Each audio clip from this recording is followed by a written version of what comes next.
Hello everyone, আসসালামু আলাইকুম। আমার চ্যানেলের আরও একটি ভিডিও দেখার জন্য সবাইকে জানাচ্ছি ওয়েলকাম। আমার আজকের ভিডিওতে আমি আপনাদের সাথে শেয়ার করব কিভাবে খুব অল্প সময়ে আপনারা গরু দুধ দিয়ে মিষ্টি দই তৈরি করতে পারবেন।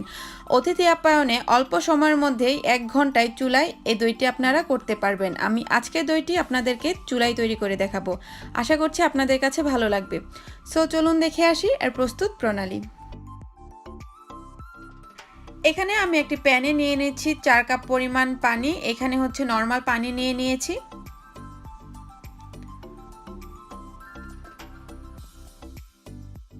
পানিটা যখন খুব ভালোভাবে গরম হয়ে যাবে তখন আমি এর মধ্যে অ্যাড করে দেব 1.5 কাপ পরিমাণ গুঁড়ো দুধ।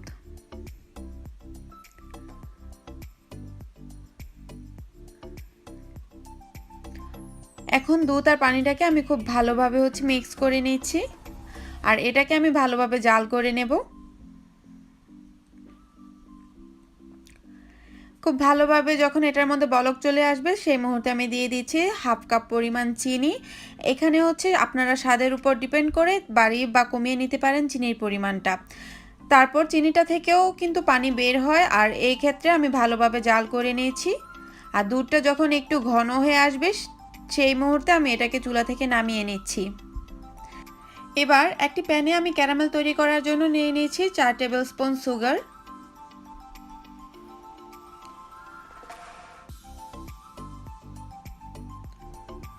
আমি এখানে কোনো এক্সট্রা পানি ইউজ করব না, আমি এটাকে জাল করে ক্যারামেল করে নেব। আমার ক্যারামেলটা হয়ে এসেছে। এখন আমি এই ক্যারামেলটাকে দুধের মধ্যে ঢেলে দিচ্ছি, আর দুধের মধ্যে ঢালার সাথে সাথে এটা অনবরত নাড়তে হবে।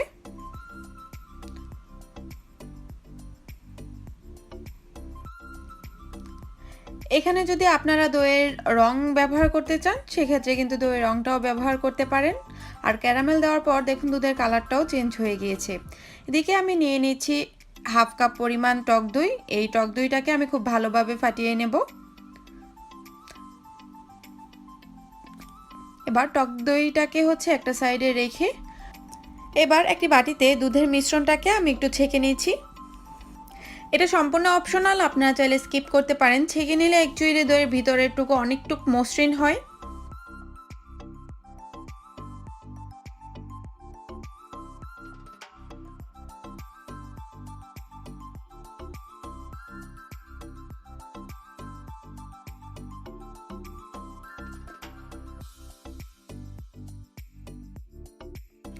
এবার দুধের মধ্যে আমি টক দই দিব। টক দই দেওয়ার আগে অবশ্যই চেক করে নেবেন দুধটা ভালোভাবে ঠান্ডা হয়েছে কিনা। যখন কুসুম গরম থাকবে সেই পর্যায়ে টক দইটা দেবেন। আমি এখানে 2-3 বারে টক দই দিয়ে দিচ্ছি, আর টক দই দেওয়ার পর এটাকে আমি খুব ভালোভাবে মিশিয়ে নিচ্ছি। এভাবে আমি সম্পূর্ণ টক দইটা দিয়ে দিচ্ছি।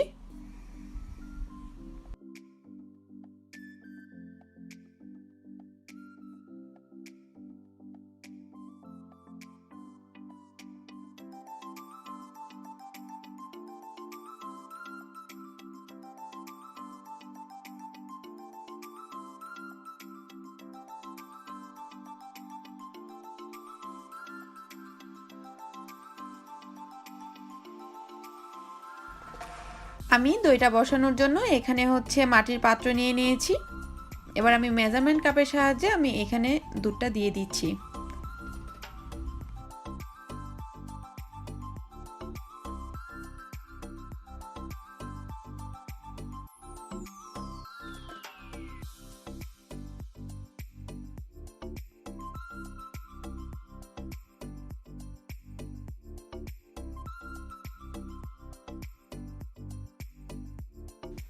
এখন অবশিষ্ট যে দুধটুকু আছে সেটাকে আমি কাচের গ্লাসে বসাবো। আমি এখানে কাচের গ্লাস নিয়ে নিয়েছি।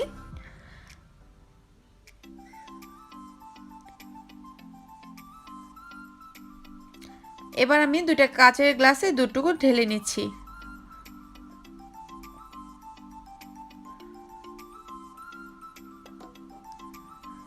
এবার ফয়েল পেপারের সাহায্যে আমি সবগুলোকে খুব ভালোভাবে ঢেকে নিচ্ছি।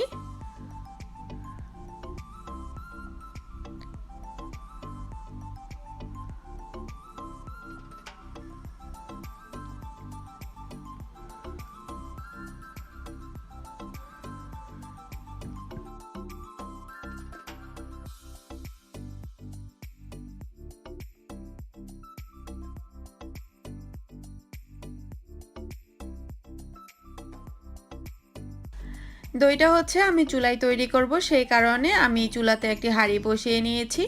আর এখানে হচ্ছে আপনারা চাইলে স্ট্যান্ডও ব্যবহার করতে পারেন।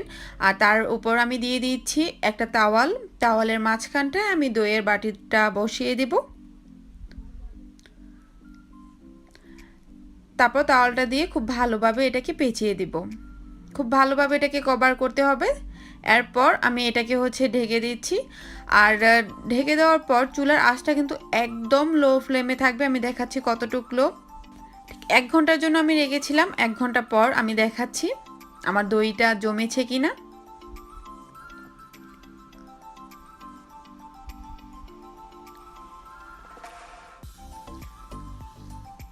আপনাদের যদি 1 ঘন্টায় দই না বসে আপনারা হচ্ছে আরও কিছুক্ষণ রেখে দিতে পারেন।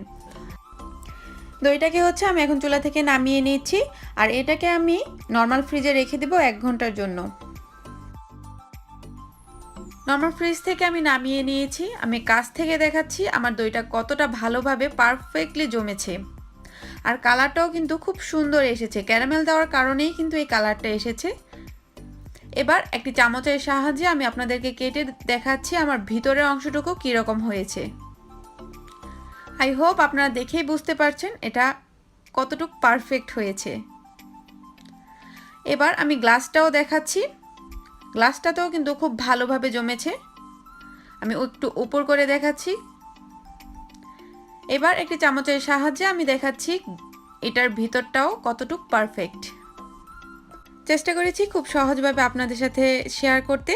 আই হোপ আপনাদের কাছে ভালো লেগেছে। যদি ভালো লেগে থাকে তাহলে অবশ্যই আমাকে কমেন্ট বক্সে জানাবেন আর আপনাদের ফ্রেন্ডস আর ফ্যামিলির সাথে শেয়ার করবেন। আমার চ্যানেলটাকে সাবস্ক্রাইব করে পাশে থাকা বেল আইকনটাকে বাজিয়ে দিবেন যাতে পরবর্তী যে কোনো ভিডিও আপনার সাথে সাথে পেয়ে যেতে পারেন। দেখা হবে আরেকটি ভিডিওতে। সেই পর্যন্ত ভালো থাকবেন। আল্লাহ হাফেজ।